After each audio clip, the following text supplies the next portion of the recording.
Okay. Good morning, folks. Welcome. Continue with the mimer. Hasidic discourse as we prepare for Yud Shvat, 10th day of Shvat. That previous Rebbe passed away, and our dear Rebbe became Rebbe. So the previous Rebbe, in his mimer, continues. It says that the light is truly unlimited. Therefore, it's impossible to attribute any description or limitation to it. And what does that mean? Even to say the term that God is unlimited is defining, is a parameter, and therefore a limitation. Therefore, we have to say that this light also exists in a limited manner. For example, that the light allows the world to exist. Right? The world is finite and limited, and therefore the light of God to make the world is a finite light that's limited, right? But really, it's the truly unlimited light of God that's creating it, because it's not limited to being infinite. It has the power of finitude. And this is what's brought down in the book, the Sefer of Vedas HaKodesh, that Or Ein Sof is the ultimate perfection. Just as God can express himself infinitely, so too he has the ability to limit himself. Because if you wouldn't say that, then he wouldn't be perfection. He wouldn't be perfection. He'd be limited. He's limited to the unlimited. Nonetheless, when the infinite light is revealed, it prevents the ability to limit from the limiting light from being felt and discerned. Although the ability to limit is there, but all that's perceived is the unlimited expression. And therefore, there wouldn't be any place for the world to exist.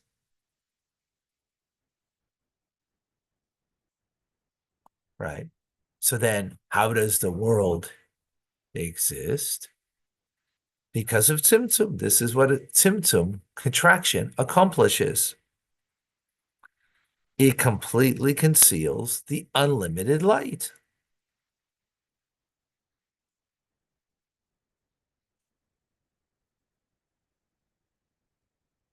Right? And therefore, right, and that's the purpose of concealment, is to reveal the ability of limitation, which enables creation to exist. Otherwise, it wouldn't exist.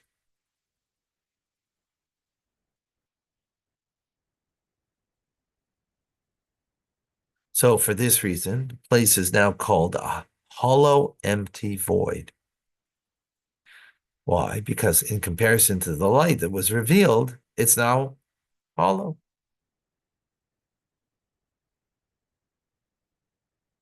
Right? It's hollow of the infinite light, which is being withheld in order to have the ability of the limiting light. Now, afterwards, Hashem drew forth a short and thin sliver of light from the hollow light, from which forth comes creation and existence of the world. Of course, it's just metaphor, right? A short, thin sliver of light.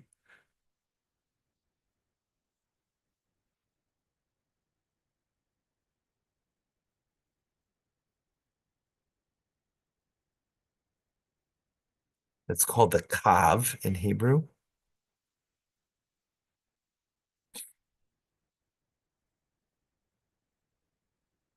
And it becomes then the source of a limiting creation.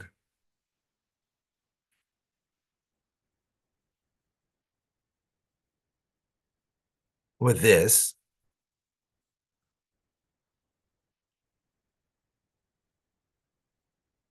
with this,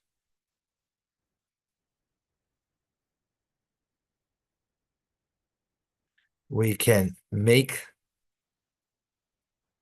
light of what is written. We can understand that which is written, that I, Havaya, did not change. God didn't change. That you were one before the worlds were created, and you were one after the worlds were created. Because seemingly there is a change. What's the change? The tzimtzum, creation. Right? There's a tzimtzum, there's a contraction, and there's a creation.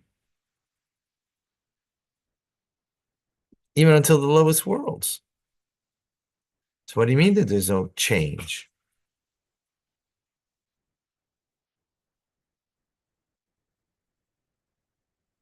So this is the same question that's also addressed by the Mittler Rebbe.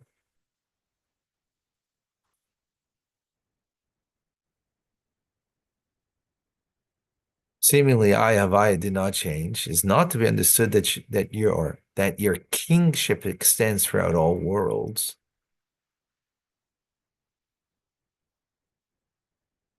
Hashem's sovereignty before Tzimtzum is the same sovereignty that extends throughout the worlds, even to the lowest.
Bum, bum, bum, bum, bum. Need to reflect on this for a moment.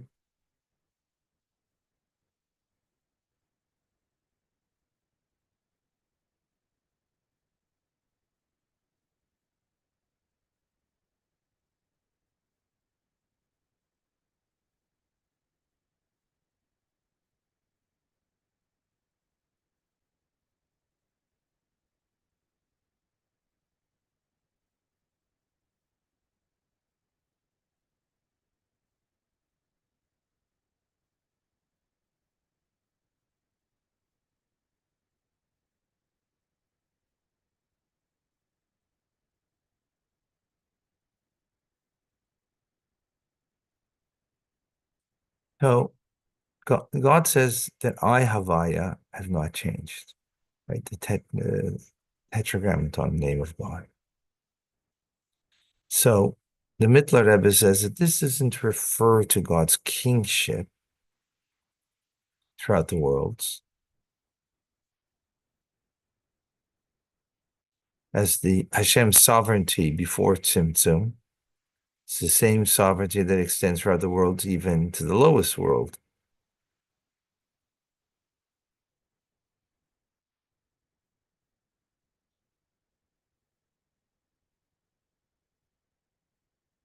So he answers that we're dealing with Tzimtzum that isn't in the chain of cause and effect. It therefore does not change anything. Okay, so let me explain. Um, Cause and effect, by definition, means a cause that creates an effect, right? Your mind understands something, it affects your heart. right? It affects your heart. Um, let's take it in simple physical, right? You eat the entire lemon meringue pie, it has an effect, an ill effect. You eat something healthy, it gives you strength, right? It gives you good, healthy strength. That's cause and effect. Which means, excuse me, there's a change. There's a change. There's a change not only in the effect, right? That, in other words, um, but in the person who created the cause,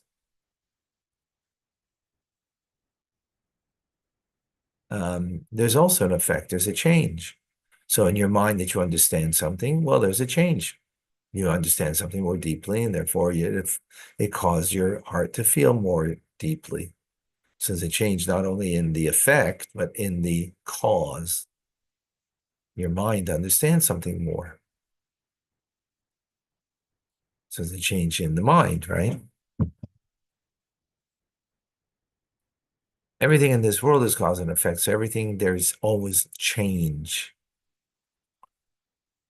So we would naturally want to look at God, that there's also change in him, if you will. So when we speak about tzimtzum, contraction,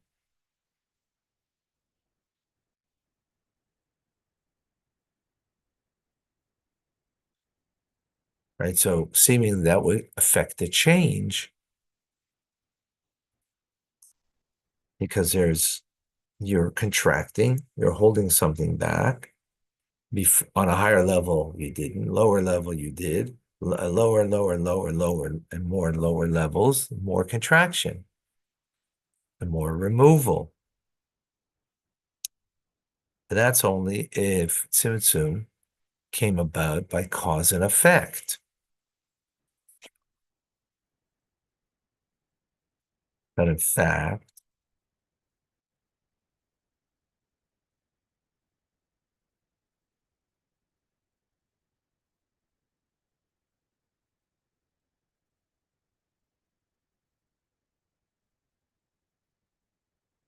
so in Kabbalistic terminology, if we would use the word shefa, which means a flow, so if there's a flow of light, right, from one place to another, so like the flow of the cup of water from here, imagine this is light, and now it's the force to create, so it's flowing from one place to another. So of course, there's going to be less here than there will be over here. I mean, less here, right? Because I'm taking some of the light here and it's flowing into another dimension, um, and therefore there would be a change. There would be less light here. But we use the word or, light, and then we negate the concept of shefa, because shefa again reflects a change in the source, because the container that's holding this is got less now of what flow is giving and directing in creation.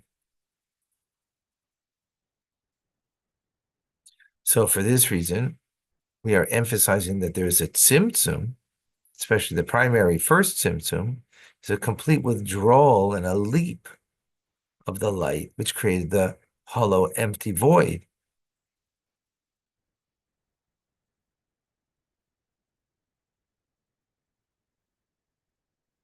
And afterwards, the subsequent reemergence of the light is only a thin and short sliver.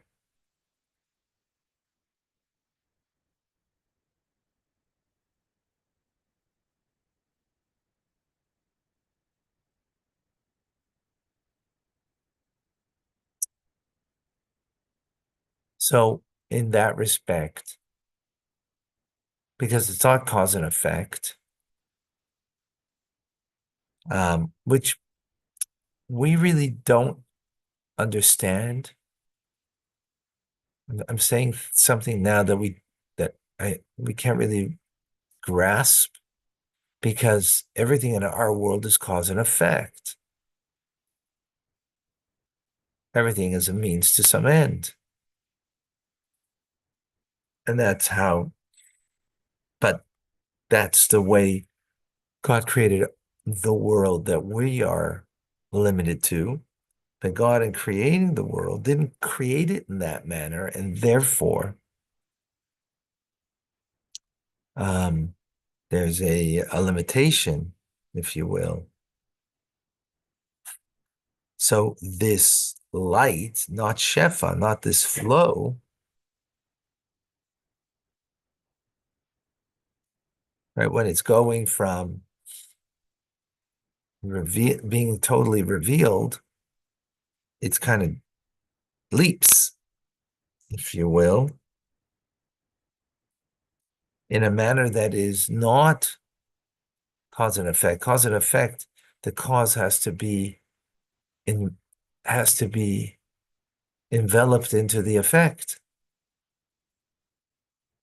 That's why what you understand in your mind is also something that is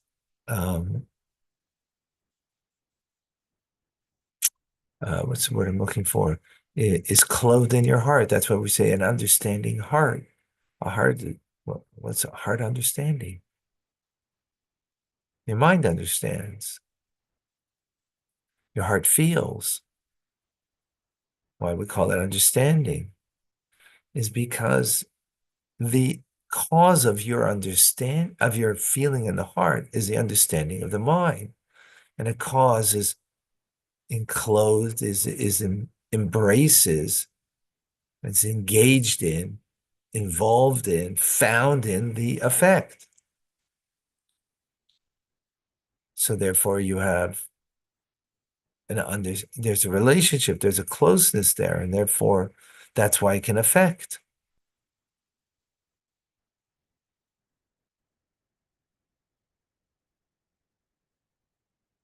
Um, but here we're talking about God, and there's no effective change in his act of creation. We're trying to explain this, that because God creates not in a way of cause and effect, and what we're explaining that the light of God filled all, and therefore from there, in order to to conceal that light, so there would be the infinite light, in order that there should be a space, figuratively speaking, not a physical space, for or that there should be actually a physical limited creation. So that infinite light has to be concealed in order to make space, room for a finite light of God that it could create. So does that make a change? Oh boy. Okay. Gotta run. It doesn't make the point it doesn't make, and we're going through a very deep philosophical um, idea to come to the conclusion that there is no change by God. And this is Chabad, so we're trying to understand it very thoroughly as opposed to